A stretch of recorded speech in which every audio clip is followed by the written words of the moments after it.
On October 2nd, 1919, U.S. President Woodrow Wilson suffers a stroke, leaving him largely incapacitated for the remaining 17 months of his presidency.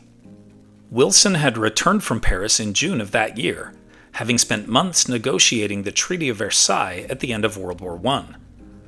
Wilson had gone to Paris with a plan known as the 14 Points for Lasting Peace.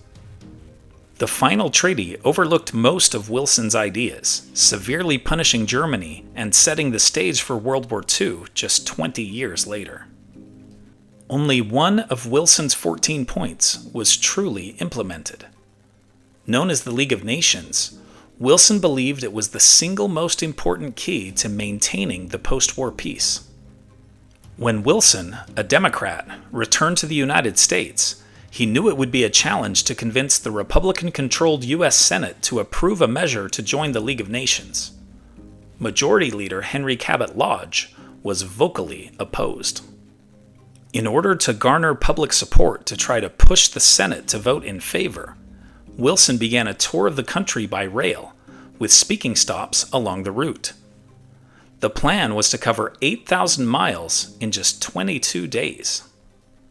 But the intense schedule took a toll on Wilson's health. The 62-year-old president suffered severe headaches during the tour and eventually collapsed from exhaustion in Pueblo, Colorado, in late September. He returned to Washington, D.C., but suffered a near-fatal stroke on October 2nd. Wilson had married his wife Edith just 4 years earlier during his first term, after the death of his first wife, Ellen. Edith kept the true extent of his incapacitation from the American people. Wilson was, in fact, initially unable to speak or move and remained partially paralyzed on one side of his body for the rest of his life. His illness limited his ability to continue his campaign in favor of the League of Nations, and the U.S. Senate went on to twice vote against it. Woodrow Wilson died in 1924 at age 67, less than 3 years after leaving the presidency.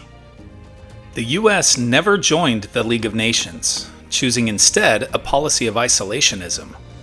Without the U.S. as a member, the multinational peacekeeping organization failed to check the rise of Adolf Hitler and the Nazis. Conversely, after World War II, the U.S. became a leader in the creation of the United Nations, which replaced the failed League of Nations. Here are other events that happened today in history. In 1835, the first shots of Texas's fight for independence are fired in the Battle of Gonzales. In 1944, World War II's Warsaw Uprising ends when surviving Polish rebels surrender. In 1950, the first Peanuts comic strip is published, introducing the world to Charlie Brown.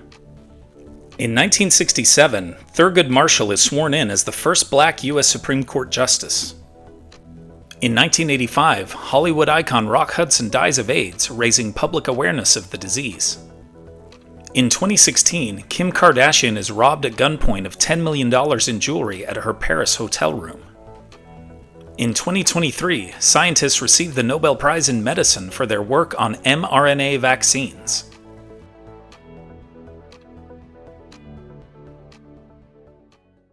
And now it's time for our Today in History quiz.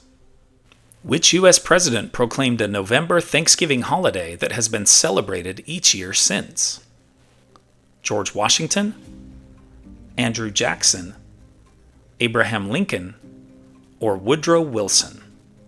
Think you know the answer? Drop your guesses in the comments below. Find out if you're right next time on Today in History. You made it through Today in History. Nice work. Now treat yourself. Click the video on the right for what happened yesterday in history. Still can't get enough? The link on the left's got the whole playlist buffet. Want to make history a daily habit? Click my face in the middle to subscribe.